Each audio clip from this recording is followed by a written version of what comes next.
Actually, when I was in school, people thought I had broken my legs, and they were like, how are you walking? And I, as a very little kid, was like, listen, I have a disability, I walk a little bit differently, I did not break my legs, otherwise I'd really probably be in a wheelchair.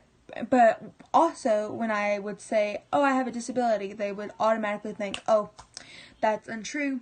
And I would be like, well, why do you believe that? And they were like, you are walking, you're in the same classes as I am, you have good grades, and you're definitely not in a wheelchair. And I understood their point of view on it, but also I was like, I knew what I had, whether they believed it or not.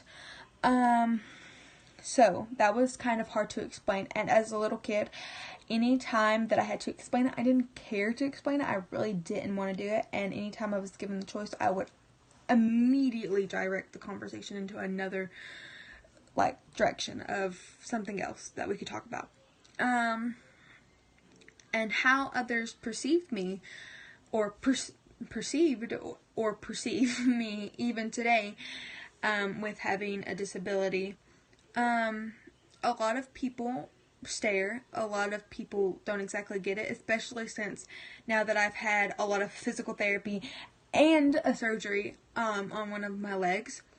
They think, what, how does she have a physical disability, or how can it be so mild? But most of my more good friends that I've told are like, oh, great, next, we can move on, it's not that big of a deal.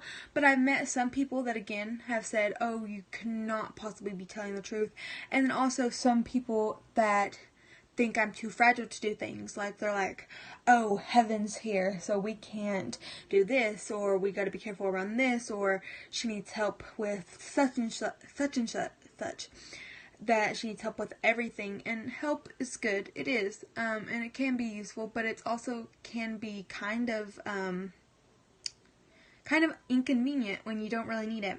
So some people perceive me as fragile, and I think that's very ironic, because me having a disability and having to go through the physical stuff, like physical therapy and other things and surgeries, I consider myself both physically and mentally strong, because I had to go through physical therapy, and also I was kind of bullied as a kid. Not so much anymore, but from about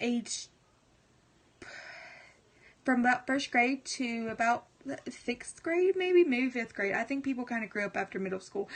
But yeah, both physically and mentally, I consider myself a rock. And finally,